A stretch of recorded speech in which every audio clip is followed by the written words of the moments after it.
My husband left me for his secretary. Then I became her boss without him knowing.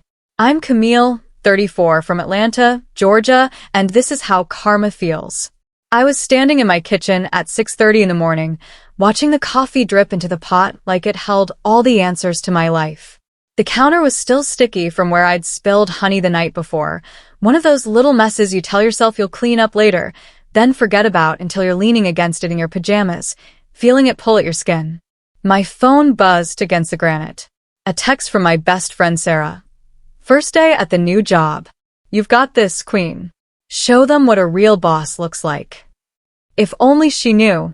I'd been keeping the secret for 3 weeks now, ever since I signed the contract to become the new creative director at Hartwell & Associates. The same marketing firm where my ex-husband Derek worked. The same place where he'd met her. Vanessa. 26 years old, blonde highlights that probably cost more than my grocery budget, and the kind of laugh that made men forget they had wives at home. I'd heard that laugh echoing through Derek's phone calls for months before I finally put the pieces together. I'm working late again tonight, Cam, he'd say, not even looking up from his laptop. Big presentation tomorrow. Except his big presentations started happening 3 times a week. And then he began showering as soon as he got home, claiming he'd hit the gym. Funny thing was, his gym clothes never seemed to actually get dirty. The coffee maker beeped, snapping me back to the present. I poured myself a cup, adding cream until it turned the color of caramel. Derek always drank his black. Said cream was for people who couldn't handle the real thing. I should have known then that he was talking about more than just coffee. My reflection stared back at me from the kitchen window, dark hair pulled into a neat bun, the kind of professional look that said, I belong in the boardroom. I'd practiced this look for weeks, preparing for today. Because today wasn't just my first day at Hartwell & Associates. Today was the day Vanessa would learn that the woman whose marriage she'd helped destroy was now her direct supervisor. The irony was almost too perfect. When the headhunter had called me 6 months ago about the position, I nearly hung up. The last thing I wanted was to work anywhere near Derek's world. But then she mentioned the salary, nearly double what I was making at my previous firm, and something clicked. This wasn't about running away anymore. This was about taking control. I grabbed my purse and keys, checking my appearance one last time in the hallway mirror. Professional but approachable. Confident but not intimidating. I'd studied Vanessa's social media enough to know exactly what kind of woman Derek had fallen for, and I was going to be everything she wasn't. The drive to downtown Atlanta was brutal, as always. Stop-and-go traffic on I-85, everyone trying to get to their lives while I was plotting to turn someone else's upside down. But that's the thing about betrayal, it changes you in ways you don't expect. 6 months ago, I would have cried into my steering wheel during this commute. Now I was mentally rehearsing how I'd introduce myself to the team. Hartwell & Associates occupied the 15th floor of a glass tower that reflected the morning sun like a beacon. I'd been here once before for my final interview, but walking through those doors as an employee felt different. Like crossing a threshold I could never uncross. The lobby was all marble and chrome, the kind of place that whispered success in every polished surface. I signed in with security, clipped my temporary badge to my blazer, and headed for the elevator. Holding the elevator, I looked up to see a tall woman with auburn hair jogging toward me, coffee in one hand, leather bag threatening to slide off her shoulder. She looked frazzled in the way that suggested she'd been running late every day for the past 5 years. Thank you, she breathed, squeezing in beside me. I'm Riley, by the way. Account management. You must be the new creative director everyone's been talking about. Camille, I said, shaking her outstretched hand. And yes, that's me. Well, you're going to love it here. Mostly. She grinned, and I could tell she was the type who'd give me the real scoop on office politics within a week. The coffee's terrible, the deadlines are insane, but the people are good. Well, most of them. The elevator dinged at the 15th floor, and Riley gestured for me to go first. The office was open concept, all glass partitions and standing desks, with Atlanta's skyline stretching beyond floor-to-ceiling windows. It was beautiful and intimidating, and exactly the kind of place Derek would feel at home. Camille, I turned to see a man in his 50s approaching, silver hair perfectly styled, smile wide enough to sell cars. This had to be James Hartwell himself. I recognized him from the company website. "Welcome to the team," he said, shaking my hand with a kind of firm grip that said he'd built this company from nothing. "Ready for the grand tour?" "Absolutely." He led me through the office, pointing out departments and introducing me to faces I'd need to remember. Marketing, accounts, design, strategy, all the moving parts that would now be partially under my supervision. I smiled and nodded and filed away names and faces, but part of my brain was scanning for her. Vanessa. I knew she worked in creative services, knew she'd been Derek's assistant on several campaigns before becoming his assistant in other ways. But I hadn't seen her yet, and the anticipation was making my palms sweat. "And this," James said, stopping in front of a corner office with my name already on the door, "is where the magic happens." The office was gorgeous. Windows on two sides, enough space for a proper meeting table, and a view of Piedmont Park in the distance. This was the kind of office Derek had always talked about wanting. The kind he'd probably promised himself he'd have by now. "Your assistant will be by shortly to get you settled," James continued. "Vanessa's been handling the creative services coordination, so she'll be your right hand until you get your bearings." My heart stopped. Vanessa? Vanessa Chun. Bright girl. Been with us about 18 months. She'll take good care of you. I managed to keep smiling, managed to nod and thank him, but inside I was reeling. She was going to be my assistant. Not just reporting to me, but actually working directly with me every day. This was better than I'd ever imagined. James left me to get settled, and I stood alone in my new office, looking out at the city that had been home for most of my adult life. Somewhere out there, Derek was probably getting ready for his own workday, completely unaware that his two worlds were about to collide in ways he never saw coming. A soft knock interrupted my thoughts. "Ms. Roberts." I turned and there she was. Vanessa Chun was even prettier in person than in her carefully curated Instagram photos. Petite, with glossy black hair that fell in perfect waves past her shoulders, wearing a fitted dress that probably cost more than my car payment. But what struck me most was how young she looked. Not just 26 young, but genuinely innocent in a way that made me understand exactly why Derek had been drawn to her. She was everything I used to be, before marriage and disappointment and betrayal had left their marks. "I'm Vanessa," she said, stepping into the office with a bright smile. "I'll be supporting you as you get settled.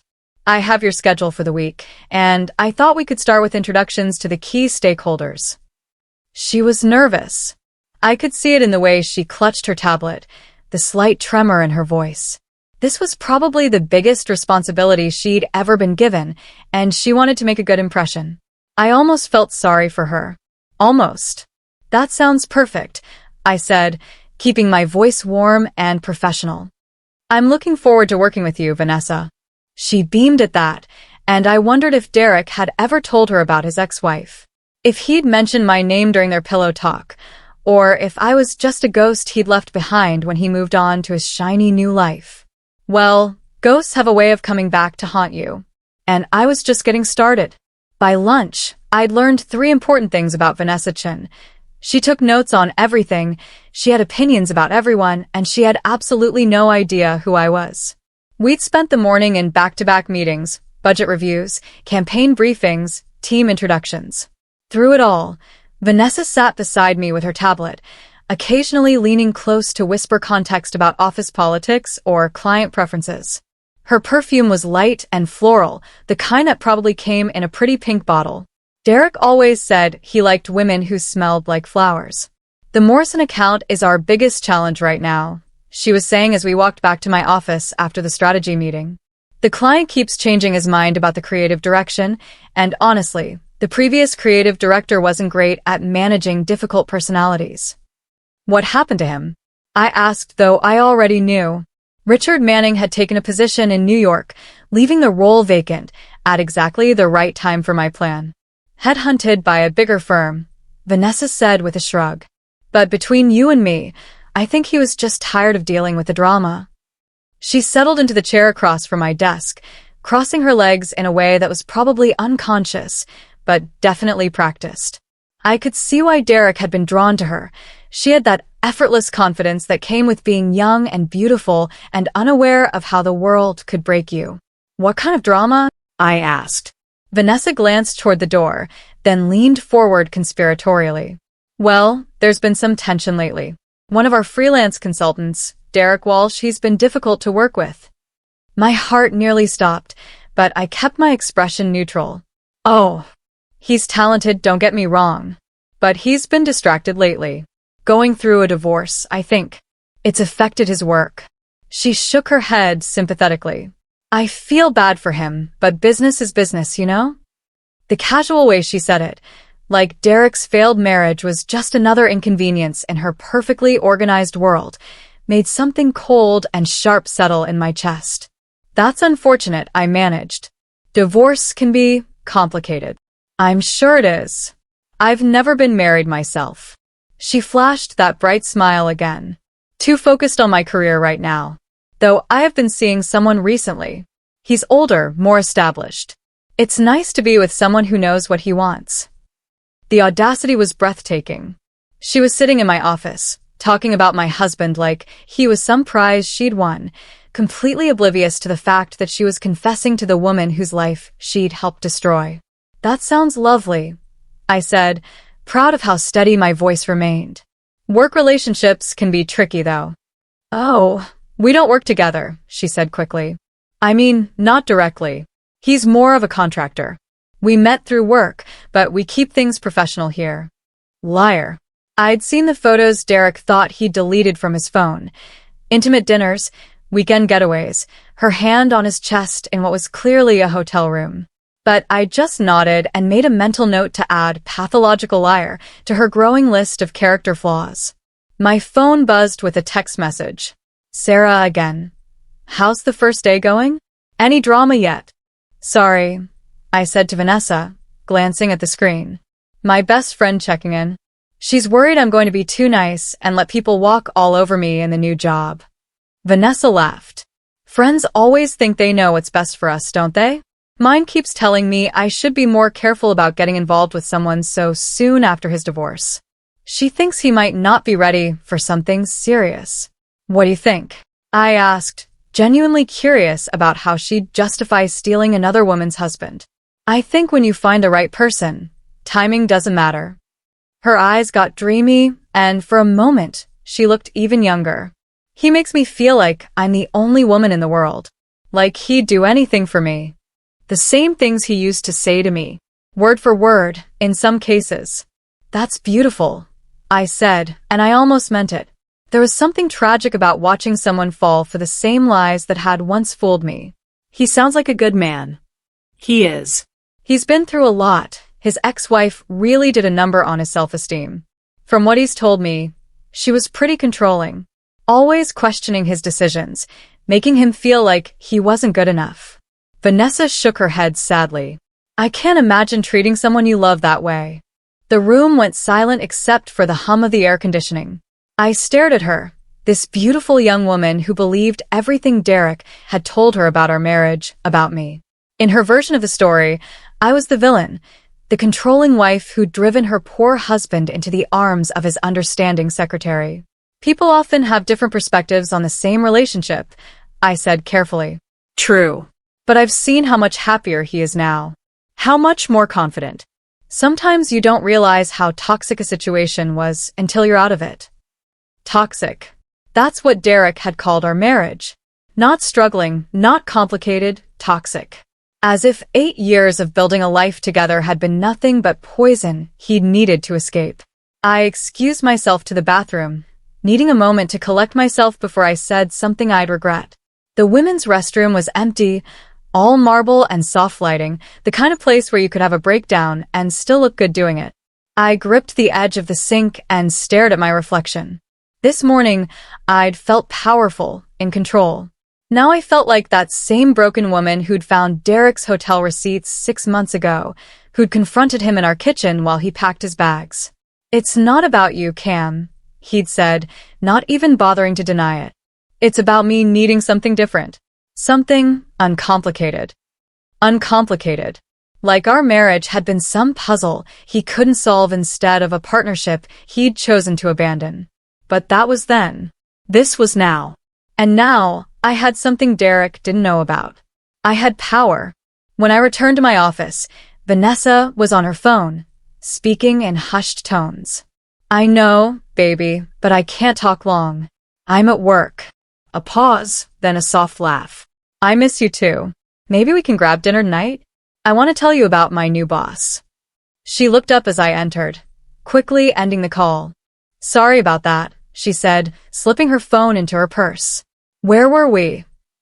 Actually, I was wondering if you could help me with something, I said, settling back into my chair. I noticed Derek Walsh on our contractor list. Given what you mentioned about his recent struggles, maybe we should reevaluate his current projects. Vanessa's face went pale. Oh, I don't think that's necessary. His work is still good quality, and changing contractors mid-project could be expensive. I appreciate your concern for the budget, I said smoothly. But if his personal issues are affecting his reliability, we need to consider our options. Could you pull his file for me? I'd like to review his recent performance evaluations. Of course, she said, but I could see the panic in her eyes. Though I should mention, his current project deadline isn't until next month. Maybe we could wait to make any decisions until after that. Interesting.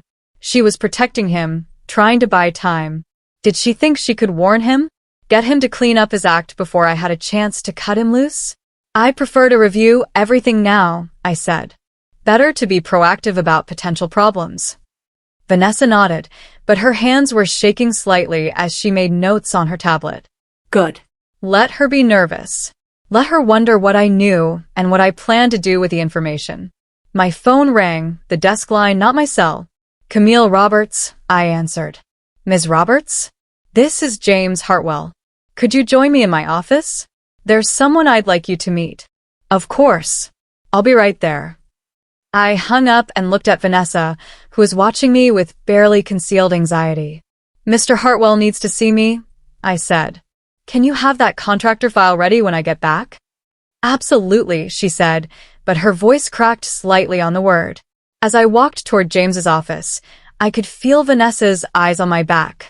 By now, she was probably texting Derek, warning him that his new creative director was asking questions about his work. Maybe she'd even mention my name, though I doubted she'd make the connection yet. But she would. Soon enough, she'd realize that the woman sitting across from her desk wasn't just her new boss. I was Derek's ex-wife. And I was just getting started with my revenge. James's office was exactly what you'd expect from someone who'd built a $1 million company from scratch, leather-bound books he'd probably never read, awards covering every available wall space, and a view that made you feel like you owned the city.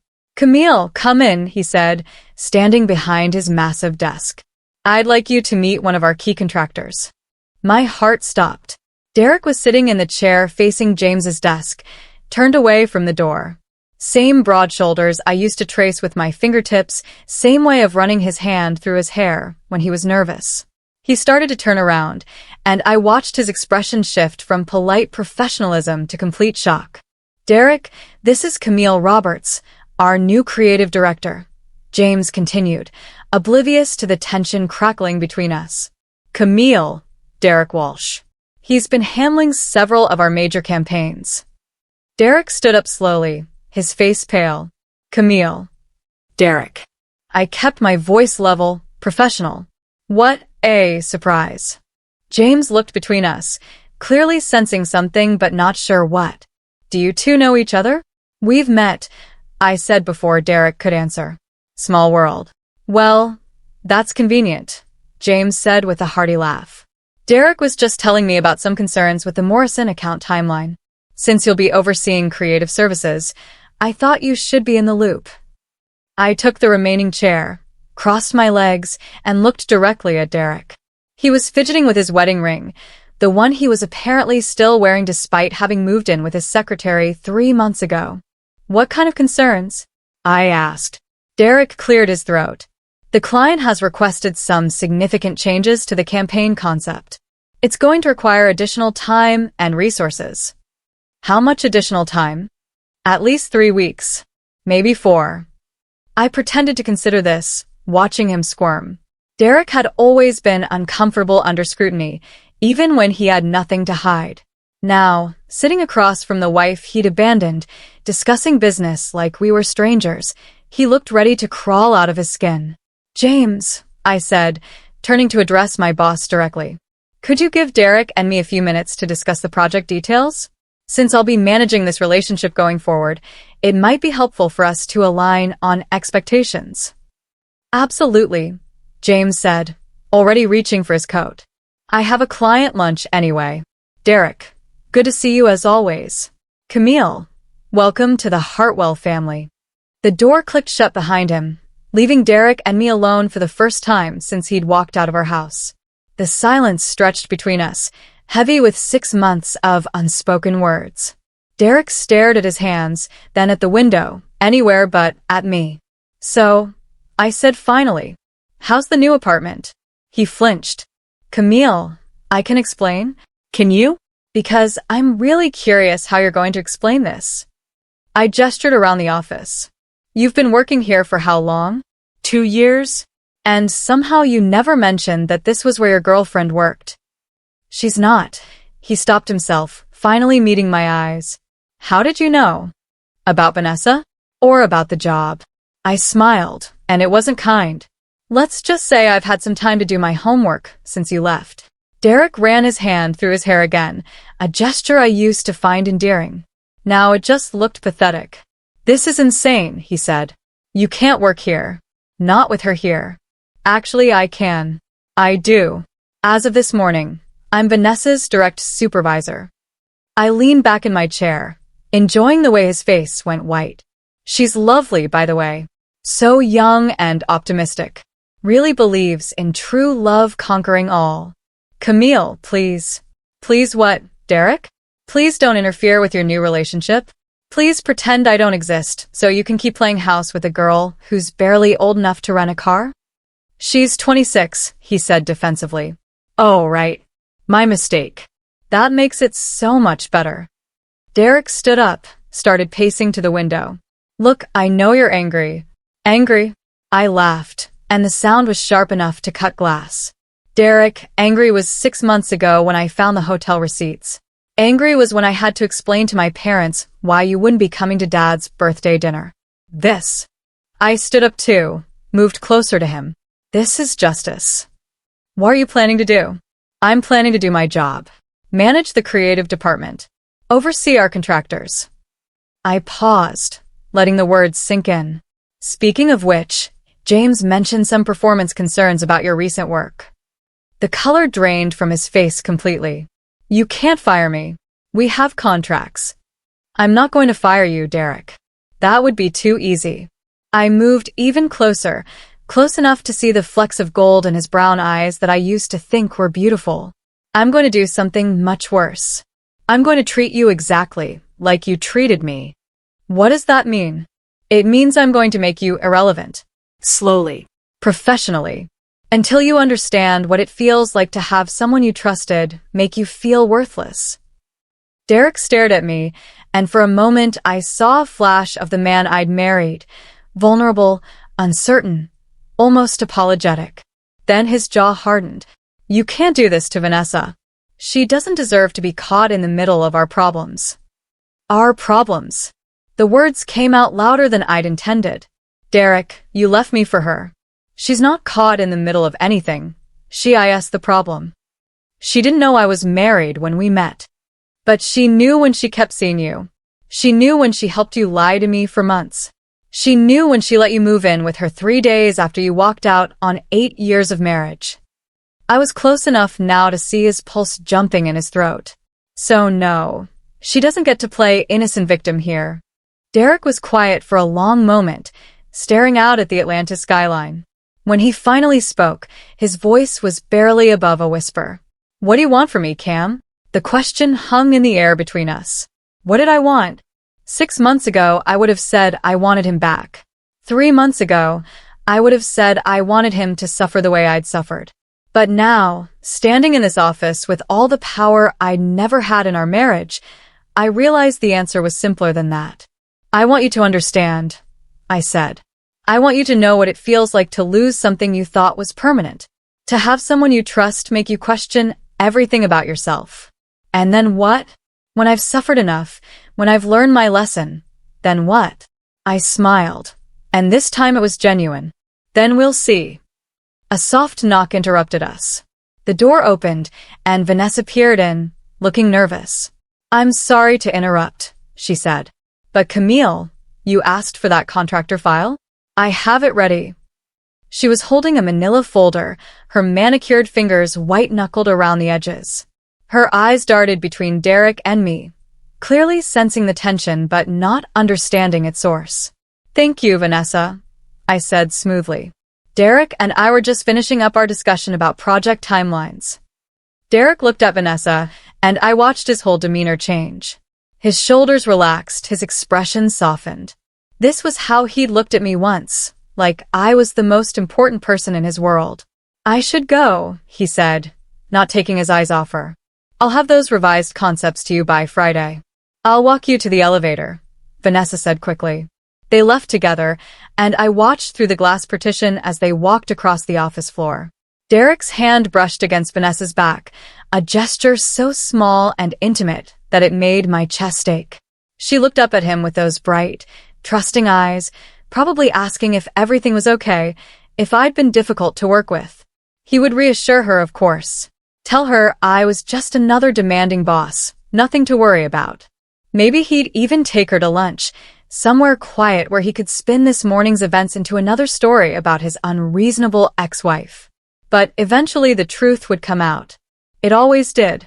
I opened the contractor file Vanessa had prepared, flipping through Derek's performance evaluations, project timelines, client feedback. Everything looked normal, professional. Vanessa had been protecting him, making sure his work appeared flawless on paper. How sweet. How naive. My phone buzzed with another text from Sarah. So, how was day one? Did you conquer the corporate world yet? I looked out at the city spread below me, at all the lives intersecting and separating and colliding in ways people never saw coming. 6 months ago, I'd been a different person, the kind of woman who believed in happy endings and trusted the people she loved. That woman was gone, replaced by someone harder, smarter, more dangerous. Someone who understood that the best revenge wasn't a single devastating blow. It was a slow burn that consumed everything in its path. I typed back. Conquered might be too strong a word, but I definitely made an impression. Then I closed Derek's file, straightened my blazer, and walked back to my office. Vanessa was at her desk, typing furiously on her computer, probably updating Derek on every detail of our conversation. Vanessa, I called out as I passed her desk. Could you schedule a team meeting for tomorrow morning? I'd like to review all our current contractor relationships. She looked up, her face carefully neutral. Of course. Should I include the contractors in the meeting? No, I said with a smile. I think this should be an internal discussion first. We need to make sure we're all aligned on our standards and expectations. Absolutely, she said, but I could see the worry in her eyes. As I settled back into my office, I realized something had shifted inside me. The anger that had been driving me for months was still there, but it was different now. Focused. Patient. Derek thought he'd escaped the consequences of his choices by starting over with someone new. Vanessa thought she'd won some romantic prize by stealing another woman's husband. They were both about to learn how wrong they were. But that's a story for another day. Because the thing about revenge is that it's not a sprint, it's a marathon. And I was just getting started. The real question wasn't what I was going to do to them. The real question was how far I was willing to go to make them understand exactly what they'd taken from me. And honestly, I wasn't sure I knew the answer to that yet. Maybe that should have scared me. Instead, it made me smile,